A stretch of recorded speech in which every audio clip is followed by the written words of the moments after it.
It's time to go on tour with Chrysler, and the country's best young talent were at the Manawatu Golf Club for the Toro Men's Interprovincials. In many ways, the sponsorship is a natural fit. At Toro, we're really proud to be involved with the New Zealand Provincials. We get a lot of benefit out of all the golf courses around New Zealand, so we love to be able to give back a little bit to the golfers and all the players. Into the semi-final action, Wellington up against Bay of Plenty. Wellington missed many chances as the Bay took the ascendancy. Their number one, Andrew Stewart, beating Peter Spearman Byrne 4-3. Bay captain Kieran Muir led from the front with a good birdie on the 18th. The defending champions booking their place in the final with a 3-2 win. Out of this team, we've had one player who has been reserved before. That's Kieran Muir. He's also our team captain. We've got Ben Taylor. This is his second Interprovincial. He was part of the winning side last year down in Nelson. And apart from that, the rest of the guys are brand new. In the other semi-final, a highly fancied Auckland team squared off with Canterbury. But the favourites failed to progress.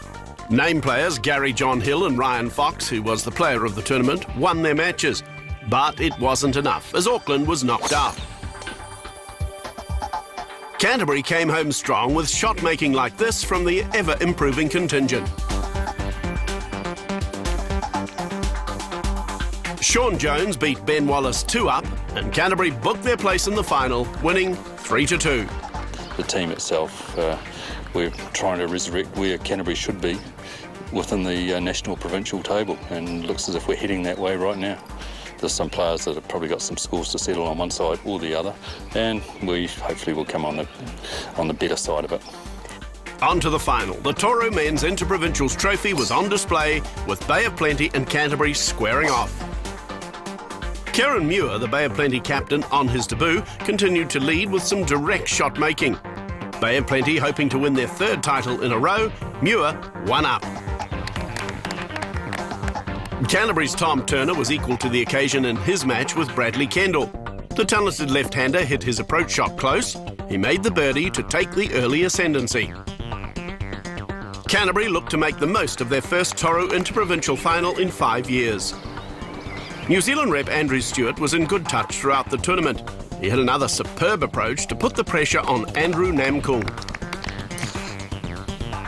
Stewart made the birdie, and the Bay number one was in confident mood as the defending champions began well.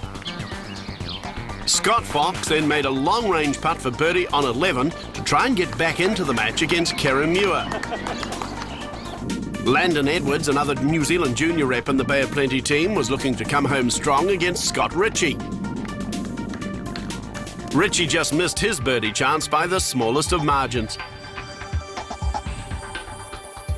2 holes later, Landon Edwards made a good downhill putt to stay ahead at 1-up.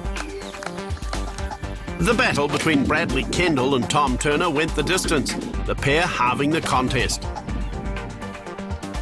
When Canterbury's Scott Fox missed his par putt, he lost to Kieran Muir 4-3. The Bay captain securing the first point for his team in the final. Andrew Stewart added to that shortly after when he beat Andrew Namkung by the same margin. The Bay of Plenty heading for more interprovincial glory. Canterbury's Scott Ritchie needed to come up with something special on 18. He was 1 down, and he kept in the contest with that approach.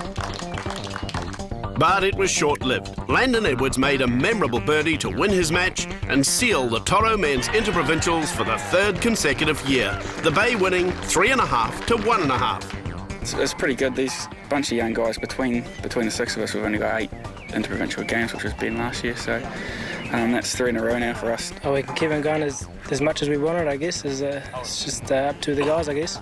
Bay of Plenty continuing their legacy of interprovincial success.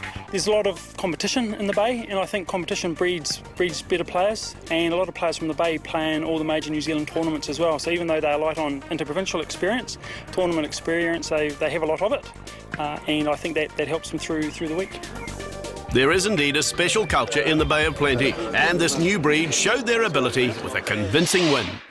Well, that's it for yet another week, and I hope you enjoyed our coverage of the Toro Interprovincials from the Manawatu, and of course our visit to the Waipu Golf Club. It is a delightful course and well worth visiting. And I tell you what, this Pegasus is something special. It opened in style on Saturday, and we're going to hear a lot more of it in 2010, particularly with the staging of the New Zealand Women's Open late in February. Now, next week on the show, we look back on the very best of the golf club for 2009. I hope you can join us then.